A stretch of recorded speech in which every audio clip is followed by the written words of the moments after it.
Hello radio enthusiasts, welcome to another video about early radio from the Roaring Twenties Antique Radio Museum. This video showcases a radio company whose owner's personal accomplishments overshadow the story of the company itself.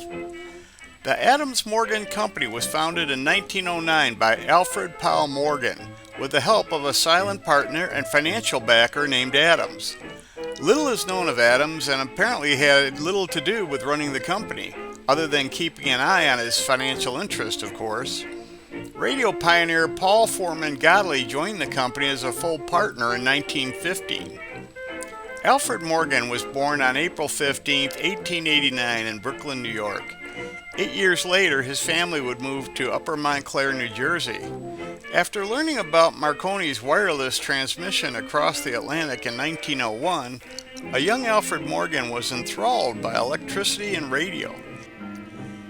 He began doing all he could to learn about the new technology, which included talking to Thomas Edison and Nikola Tesla. While still in school at the Massachusetts Institute of Technology, Morgan found a financial backer named Adams and left school to go into the electrical parts business. The new endeavor was named Adams Morgan Company, with Adams as a silent partner. Morgan would build and sell electrical components and radio parts by mail. The company did well, but business really took off after Paul Godley joined the company in 1915. Paul Foreman Godley was born on September 25, 1889 in Garden City, Kansas. He attended Defiance College in Ohio, and it was there he became interested in radio. After college, Godley became employed as a wireless station operator in a newly built wireless station in Chicago. Later, in 1913, Godley went to South America to work in radio for the Brazilian government. He would return home in 1914 to begin work on a regenerative shortwave receiver. 1 year later, Godley would open his own transmitting station under the call sign 2ZE.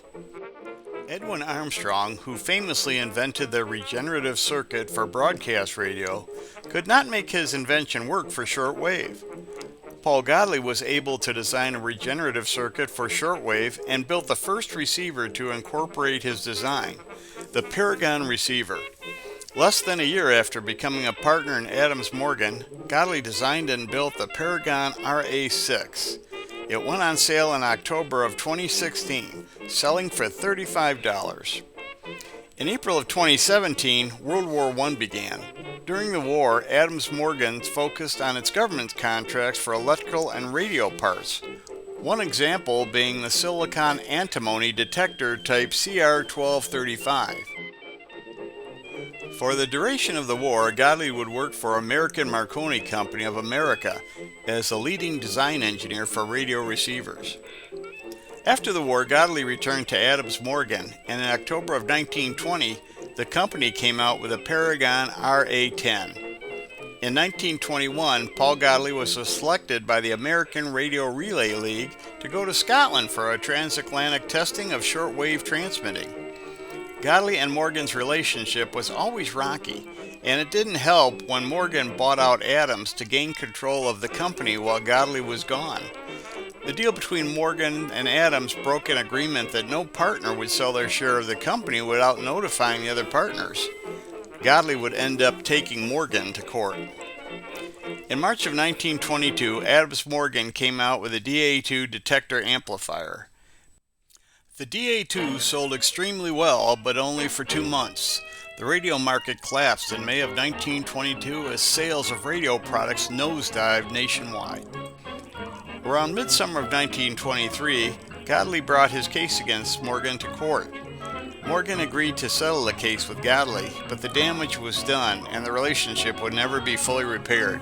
Godley would leave the company in the spring of 1924. Adams Morgan brought new products like the RB2 to market at the end of 1923, but they failed to catch on in the market, and by May of 1924, the Haynes Griffin radio store in New York was selling them heavily discounted. Adams Morgan reorganized in the fall of 1924. They acquired new financing and came out with new models, the Model 2, 3, and 4. The company spent $75,000 on advertising, which was a lot of money in those days, but they still couldn't move product. Over the next 3 years, more attempts at reviving the company were tried and failed. By 1928, the company was gone. Alfred Powell Morgan was a very successful author. He wrote many books during his lifetime. His first radio book was Wireless Telegraphy and Telephony, published in 1922. Among his last was Adventures in Electrochemistry, which was published in 1959. Morgan was also interested in aircraft, and in fact the first book he ever wrote was How to Build a Biplane Glider, published in 1909. Morgan also enjoyed boating, going out on his cruiser often. Morgan was married to Ruth Shackelford, and they had 3 children. Alfred Powell Morgan died on March 18, 1972 at his home located at 69 Brookfield Road, Upper Montclair, New Jersey. He was 82 years old. Paul Foreman Godley worked with such radio notables as Marconi, Lee DeForest, Edwin Armstrong, and Michael Pupin early in his career. As mentioned earlier, Godley was selected by the ARRL to go to England to attempt transatlantic reception of shortwave radio. Godley left the States in mid-November of 1921. The demonstration was scheduled for the following month. Godley would make the attempt using his newly built Paragon RA-10 tuner, Paragon DA2 detector amplifier, 3000 meter amplifier, and Godley's homebrew super heterodyne receiver. He first set up in London, but there was too much interference there, not to mention heavy smog. He packed up and moved north to Androsson, Scotland. It was there that Godley found the right spot and set up his equipment. Accompanying Godley was a Mr. Pearson from Marconi Limited. This is a photo of Mr. Pearson in Godley's radio tent. The equipment was set up and ready to go by nightfall on December 7, 1921. It would be 5 days before Godley would finally receive a transmission from across the Atlantic. On December 12th at 2:52 a.m., Godley received a message from Edwin Armstrong and some of his other friends across the Atlantic. The test of shortwave transmission across the ocean was a success. In 1935, Godley and George H. Brown started Godley and Brown Consulting Radio Engineers in Montclair, New Jersey. Godley's son, Paul Foreman Godley Jr., would later take over the company. Godley married Elizabeth Harper Harold on October 5, 1918. The marriage resulted in 4 children, Jean, Paul Jr., William, and Glenna. Paul Foreman Godley died on November 29, 1973 in Little Falls, New Jersey. He was 84 years old. That's it for this video. There will be more to come as we continue to investigate the early history of the world's first mass medium, radio. Thanks for watching.